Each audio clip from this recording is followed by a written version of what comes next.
आज हम लोग स्टार्ट करेंगे हमारा नेक्स्ट चैप्टर इकोनॉमिक्स में। नेक्स्ट चैप्टर भी बोल सकते हो और लास्ट चैप्टर भी बोल सकते हो, ठीक है। तो यहाँ पर जनरली आपका चैप्टर का नाम क्या है? That is the emerging issues in the Indian economy.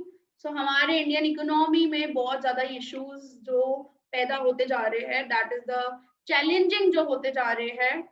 तो यहाँ पर तीन हाइलाइट्स किए हुए, तीन टॉपिक्स को हाईलाइट किया हुआ है। First one that is the migration, second one that is the urbanisation, and the third one that is infrastructural services. तो ये तीन चीजें आज के टाइम पे इंडिया के लिए बड़ा चैलेंजिंग होता जा रहा है, क्योंकि time by time after industrialisation, after LPG reforms, जो इकोनॉमिक रिफॉर्म्स आए थे, उसके बाद the movement from one place to another place, जो लोगों का शिफ्टिंग है, जिसको हम लोग क्या कहते हैं, माइग्रेशन, तो वो काफी बढ़ चुका है, राइट। और कहीं ना कहीं इसकी वजह से पॉजिटिव इम्पैक्ट तो आ रहा है, ऐसा नहीं है कि पॉजिटिव इम्पैक्ट, उसका पॉजिटिव इफेक्ट नहीं है, लेकिन थोड़ा बहुत आजकल के टाइम पे चैलेंजिंग भी होता जा रहा है, क्योंकि इसके नेगेटिव इफेक्ट्स भी काफी हो रहे हैं। तो इसी वजह से इस चैप्टर का नाम दिया हुआ है emerging issues in Indian economy. So तीन topic, migration, urbanisation and infrastructural services. अब ये जो थर्ड वाला टॉपिक है, इंफ्रास्ट्रक्चरल सर्विसेज, ये पूरा टॉपिक आपका कर दिया है डिलीट, ठीक है। ये जो 30% रिडक्शन आपका सिलेबस हुआ है, उसमें से ये पूरा टॉपिक निकाल दिया है। ओके, बचा क्या? दो टॉपिक्स, माइग्रेशन एंड अर्बनाइजेशन, ठीक है। ये दो टॉपिक्स ही आपके पास बचे हैं। That are the very common topics जो आप लोगों को पता ही है ऑलरेडी। माइग्रेशन आप इस नहीं भी पढ़ोगे, मेरे को ऐसा जितना मैं जानती हूँ कि नहीं भी इवन पढ़े हम लोग, तो भी हम लोग लिख सकते हैं, ऐसे टॉपिक्स है ये, अर्बनाइजेशन एंड माइग्रेशन। तो यहाँ पर जनरली सबसे पहले माइग्रेशन रिलेटेड बताया हुआ है कि what is migration, what are the types of migration, reasons why, क्यों माइग्रेशन होता है, देन इवन उसके इफेक्ट्स बताए कि what are the positive effects, what are the negative effects. So generally migration के बारे में इतना बताया है। सेकेंड चीज आ जाती है दैट इज अर्बनाइजेशन। तो अर्बनाइजेशन मतलब अर्बन एरिया का बढ़ना, तो अर्बन पॉपुलेशन का बढ़ना, ठीक है। तो उसको हम लोग अर्बनाइजेशन बोलते हैं। तो वो किस तरीकों से अर्बनाइजेशन हो सकता है, प्लस यहाँ पर अर्बन एरिया जिसको हम लोग सिटी डिफाइन करते हैं, तो वो what is the definition of urban area, what is the define of urban area, वो यहाँ पे बताया हुआ है। देन अर्बनाइजेशन किस तरीके से ईयर बाय ईयर बढ़ता हुआ चला गया है हमारे कंट्री में, सो वो भी इवन बताया कि जैसे हम लोगों ने 7 चैप्टर में भी देखा पॉपुलेशन के अंदर कि time by time urban area में पॉपुलेशन बढ़ती चली गई है। तो इवन एवरी डिकेड, यहाँ पे जैसे हर साल सेंसस जो सॉरी एवरी 10 इयर्स में जो सेंसस होता है, तो उस सेंसस के अकॉर्डिंग यहाँ पे डेटा भी आपको दी हुई है अर्बनाइजेशन में कि कितना कितना परसेंटेज बढ़ता चला गया है, ये चीज बताई है।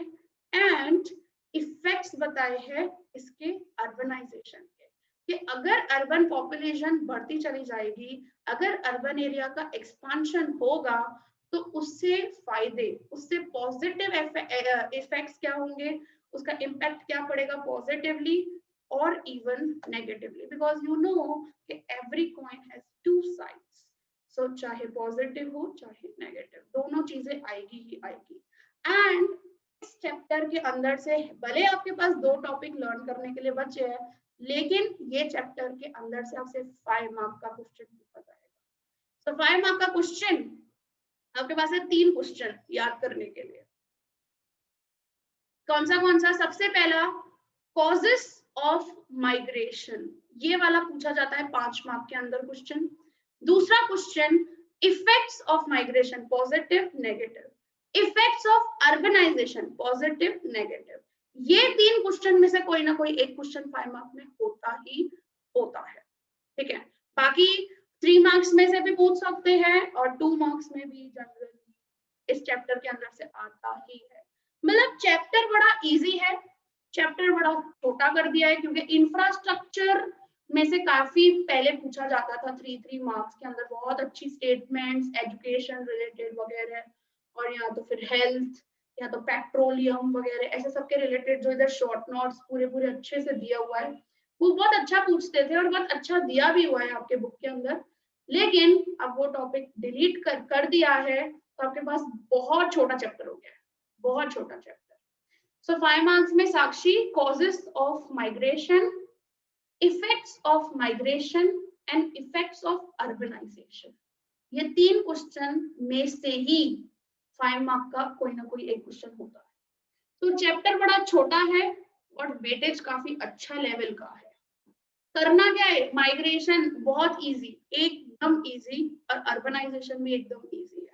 इवन अर्बनाइजेशन के अंदर ये भी बताया कि जो जो प्रॉब्लम्स अर्बनाइजेशन की वजह से जो नेगेटिव इफेक्ट आ रहा है अर्बन एरिया में, तो वो नेगेटिव इफेक्ट्स किस तरीके से रिड्यूस किए जाए।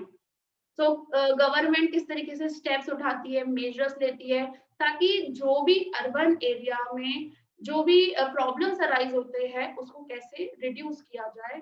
तो इवन वो भी बताया है, लेकिन वो टॉपिक भी आपका डिलीट है। मतलब आप सोचो बचा क्या इस चैप्टर में। कुणाल, ऑन एन एवरेज ये चैप्टर का वेटेज मैंने आपको बताया था, इकोनॉमिक्स के अंदर हर चैप्टर का वेटेज 8-10 ऐसे मार्क का ही है, न्यू वेटेज भी।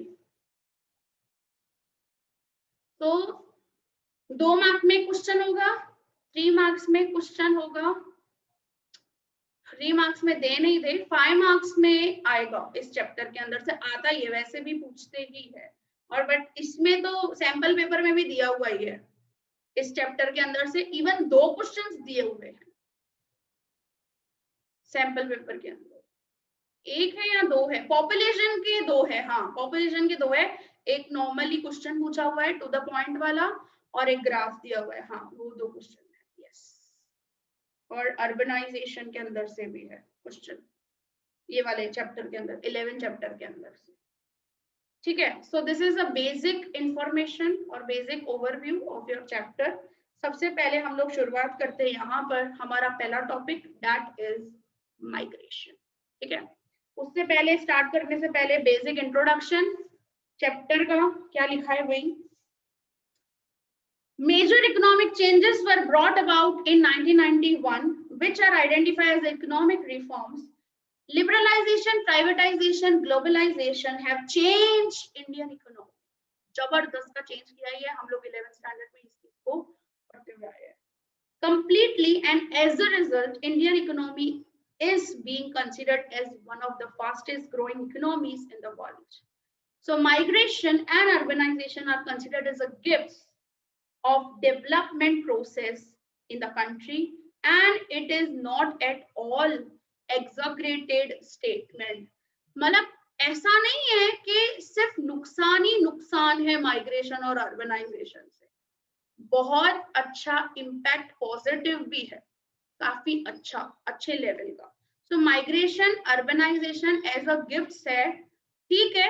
अभी हर चीज के 2 होते ही है पहलू, अब इंसान ले लो, इंसान के ही पॉजिटिव नेगेटिव दोनों चीजें होती है, तो माइग्रेशन अर्बनाइजेशन क्या है, बड़ी चीज। सो वो एज अ गिफ्ट भी हो सकते हैं और एज अ उसके नेगेटिव इम्पैक्ट्स भी हो सकते हैं ही, इसमें बताया ही है इवन। सो पूरे तरीके से नेगेटिव नहीं है माइग्रेशन अर्बनाइजेशन, कहीं कहीं बहुत अच्छा इफेक्ट भी है और अच्छी बात है, मैं इसके फेवर में हूँ जनरली, माइग्रेशन एंड अर्बनाइजेशन के फेवर में ज्यादा हूँ, क्योंकि इसके काफी एडवांटेजेस, काफी बेनिफिट्स बहुत अच्छे हैं। बट उसी के साथ साथ में हम लोगों को हमारे अर्बन एरिया में कुछ ऐसे नेगेटिव इफेक्ट्स भी देखने को मिलते हैं। हम लोगों ने देखा हुआ है, जब हम लोग टर्म करेंगे धीरे धीरे मैं समझाती जाऊंगी, वैसे वैसे आप लोगों को आइडिया आता जाएगा। देखो क्या है, in the same way infrastructure facility, ये पैराग्राफ इंफ्रास्ट्रक्चर के बारे में। Infrastructure facilities are said to be prerequisites, means बहुत जरूरी है। Prerequisites, requisite that is the necessity, essential, बहुत ज्यादा essential है for the economic development and hence it is directly related to migration and urbanization।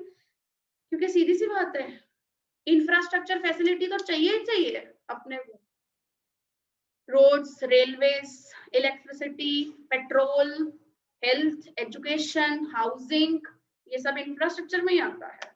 So for expanding the urbanization we need infrastructure facilities also। So infrastructure facilities are the combination, इधर define दिया है infrastructure की। Infrastructure facilities are the combination of facilities which are essential for the economic development and economic prosperity of the country। मैं आपको short सा revision इसका दूंगी infrastructural services का, आपको पता तो हो ना यार, बहुत अच्छा इसके बारे में बताया है। देखो फर्स्ट टॉपिक, हाँ, thus in this chapter we will understand the economic development and prosperity and its related aspects, that is migration, urbanization and infrastructure services in detail। ठीक है, third topic is actually deleted. अब start करते हैं हम लोग migration, सबसे पहला topic.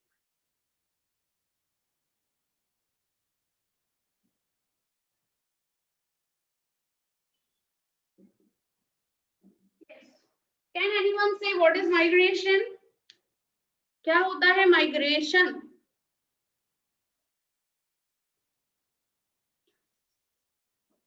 एक जगह से दूसरी जगह जाना।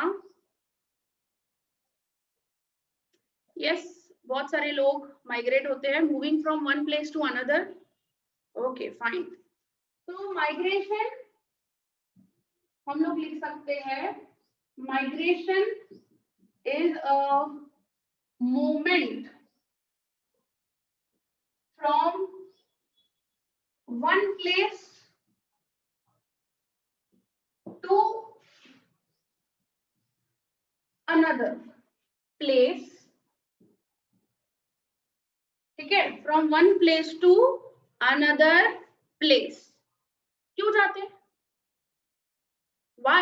why people migrate from one place to another place? to earn money। okay, तो मैं यहाँ पे लिखूंगी why। ठीक है, why का जवाब तो सबसे पहला आएगा to earn money। second, better lifestyle।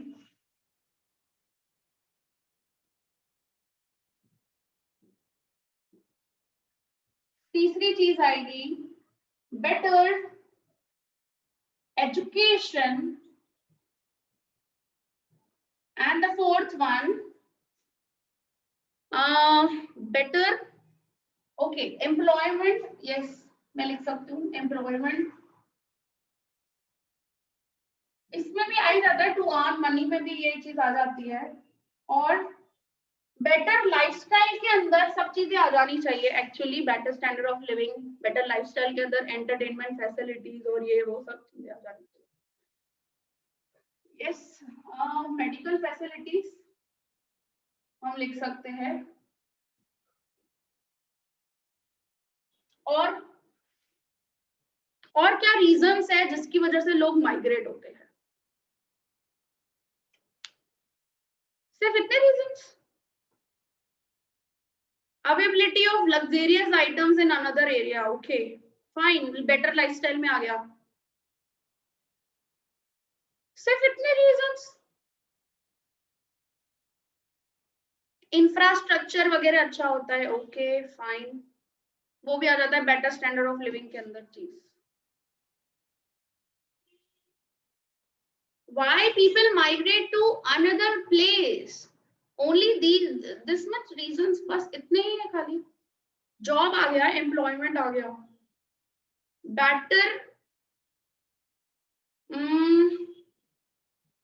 Better lifestyle, better standard of living, okay ये चीज हो गई।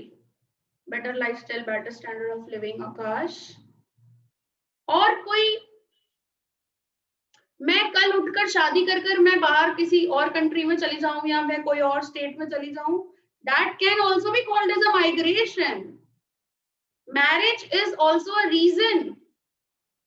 That is a social reason. अभी तक जो आपने बताया वो इकोनॉमिकल रीजंस है, क्या भाई पैसों के लिए या फिर एम्प्लॉयमेंट के लिए, एजुकेशन के लिए, ये सब इकोनॉमिकल रीजंस है।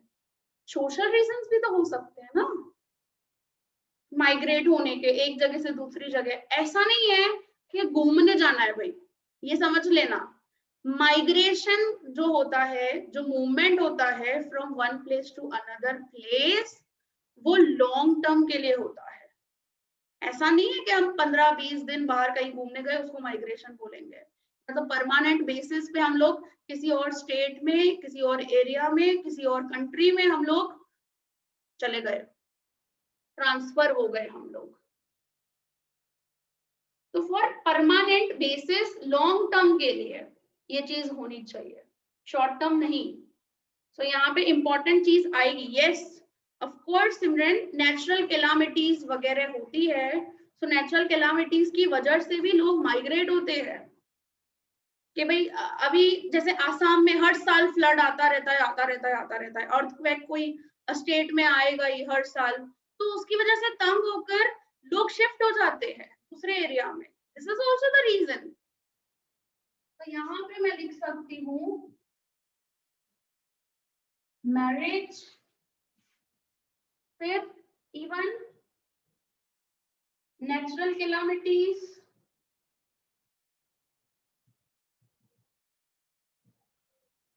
और कोई रीजन आपके दिमाग में आ रहा हो जिसकी वजह से माइग्रेशन होता हो?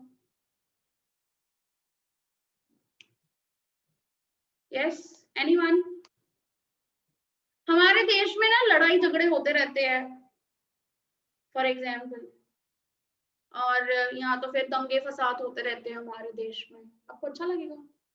आपको मजा आएगा रहने में कंट्री में? बताओ, नहीं आएगा ना मजा? कैसे मजा आएगा? यस, बिजनेस तो आएगा ही, ट्रांसफर हो, यस ये वाली पॉइंट लिख रही हूँ मैं, ट्रांसफर। अब बिजनेस में हो, बिजनेस ट्रांसफर हो, जॉब ट्रांसफर हो के, हाँ वो पॉइंट आएगी। बट मेरी पॉइंट थी कि कंट्री में आए दिन लड़ाई झगड़े दंगे फसाद होते रहते हैं। आपको अच्छा लगता है? या कोई स्टेट में जैसे दिल्ली में ऐसा सब चोरी चाकारी होना, और मतलब अपनी लाइफ इनसिक्योर लगती है हम लोगों को कि क्या है ये, और इसी वजह से बहुत सारे लोग शिफ्ट हो जाते हैं। That is also the reason कि why people migrate from one place to another place for the permanent basis। ठीक है, so these are some reasons. मैं लास्ट में लगा दे रही हूँ एक्सेट्रा, ठीक है, इसके साथ और भी रीजंस है। और यहाँ पे सबसे इंपॉर्टेंट चीज कि भाई परमानेंट बेसिस पे, या तो हम लोग लिख सकते हैं लॉन्ग टर्म के लिए, लॉन्ग टर्म या लॉन्ग पीरियड के लिए शिफ्ट होना from one place to another place. अब नॉर्मल लोग भी आ जाते हैं यहाँ पर, रूरल एरिया से अर्बन एरिया लोग आते हैं, वो भी माइग्रेशन के अंदर ही आ जाता है, सब चीजें आ जाती है। ठीक है, देखो माइग्रेशन यहाँ पे क्या लिखा हुआ है, the phenomenon of migration become faster with the rapid increase in economic growth in which a person has start moving away from his native place and settling in distant places in search of employment to give stability to his family। क्योंकि काफी ऐसे बच्चे होते हैं जो अपने parents को भी इन रिटर्न देते हैं, कुछ भिजवाते हैं पैसे वगैरह अपने गांव वगैरह में, and to attain higher standard of living। ठीक है, देखो फिर क्या बताया, मीनिंग ऑफ माइग्रेशन बताइए। इन ऑर्डिनरी लैंग्वेज, एक सिंपल सेंस में अगर हम लोग माइग्रेशन को समझे, so migration means change in place or moving from one place and settling in another place। But this is a classical definition. Next यहाँ पे डेफिनेशन हम लोगों को बहुत अच्छे तरीके से दी हुई है कि migration refers to a movement of a person from one place to another place away from native place.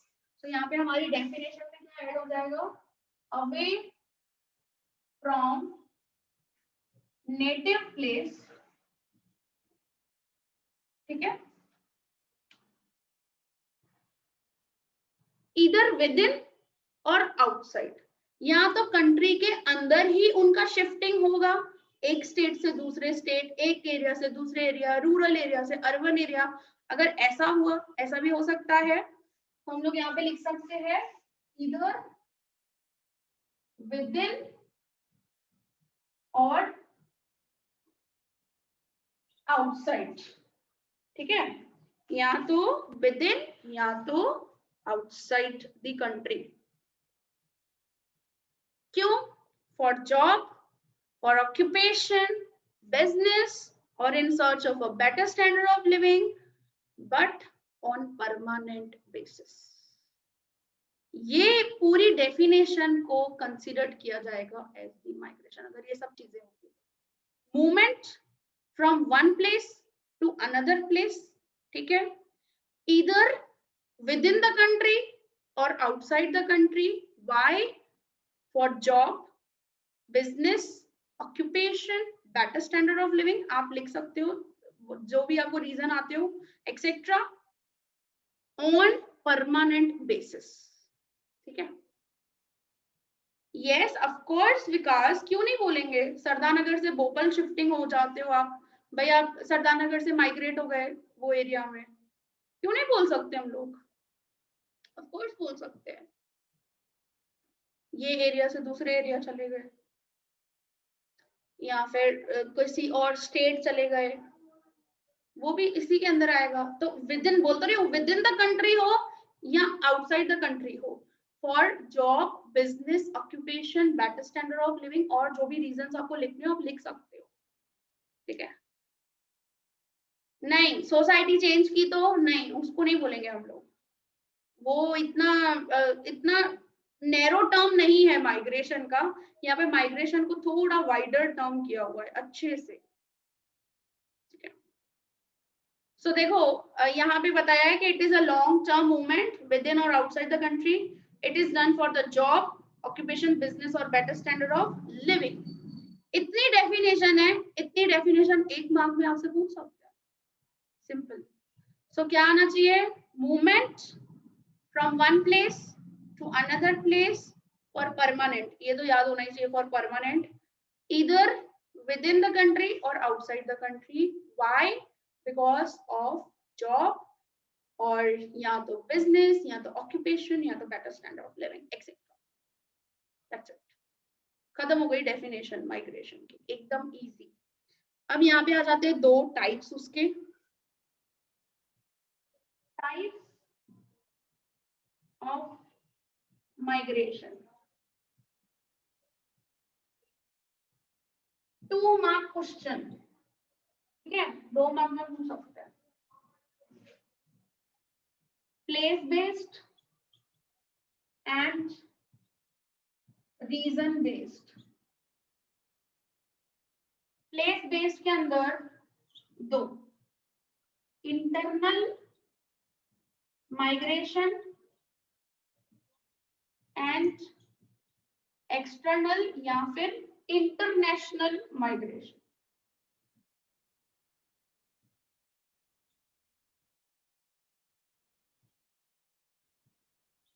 Reason based में पुल फैक्टर्स और पुश फैक्टर्स। पुल मतलब अट्रैक्शन एंड पुश मतलब फोर्सफुली। चलो अब इसको थोड़ा और ज्यादा टर्म करें हम लोग, इंटरनल माइग्रेशन, ठीक है। पूरी डेफिनेशन कॉपी पेस्ट करो माइग्रेशन की, पूरी definition. Migration is the movement from one place to another place away from native place within the country, इतनी चीज आनी चाहिए, for job, occupation, better standard of living etcetera on permanent basis. This is your definition of internal migration. हो गई, आपको define करनी है एक ही लर्न, और उसमें ये जो दोनों चीजें लिखी हुई है, इधर विद इन और आउटसाइड, आपको इधर लिखना है विद इन, इधर लिखना है आउटसाइड। इधर वर्ड निकाल दो, इधर और को निकाल के बाहर फेंको उसको, यहाँ पे लिखोगे विद इन द कंट्री, इधर लिखोगे outside the country, simple. Same to same definition लिखोगे, पूरी की पूरी मार्क्स मिलेगी। इसके साथ में एक चीज ऐड करेंगे, एग्जाम्पल। गुजरात से मुंबई शिफ्टिंग हो रहे हैं हमारा, भाई मूवमेंट हो रहा है, हम लोग बोल सकते हैं। फिर हमारा अहमदाबाद से वडोदरा हम लोग शिफ्ट हो रहे हैं, ठीक है, वो भी एग्जाम्पल हम लोग लिख सकते हैं।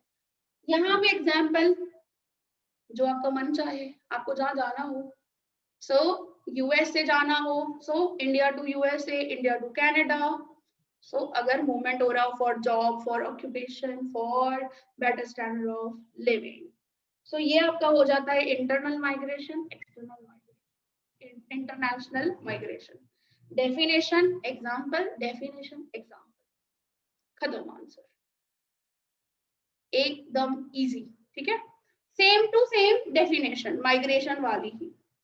और अब इधर बात करूं अगर मैं, reason based, pull, pull means खींचना, ठीक है।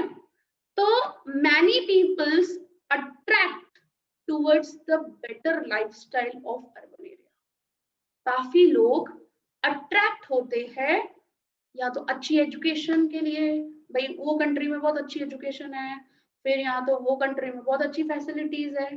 तो काफी लोग अट्रैक्शन होने की वजह से माइग्रेट होते हैं एक जगह से दूसरी जगह। लेकिन पुश फैक्टर्स में क्या बताया है कि काफी जनों को forcefully, yes Kunal, natural calamities हो गया, मैरिज हो गया, देन इवन पुश फैक्टर्स के अंदर हम लोग लिख सकते किसी की फाइनेंशियल कंडीशंस, मजबूरी, मजबूरी हो गई भाई, उसको जाना ही पड़ा, किसी की फाइनेंशियल कंडीशन अच्छी नहीं है, तो लोग दुबई जाते हैं इसलिए, या फिर कोई और कंट्री में जाते हैं, या तो कोई और स्टेट में जाते हैं, या कोई और सिटी में जाते हैं।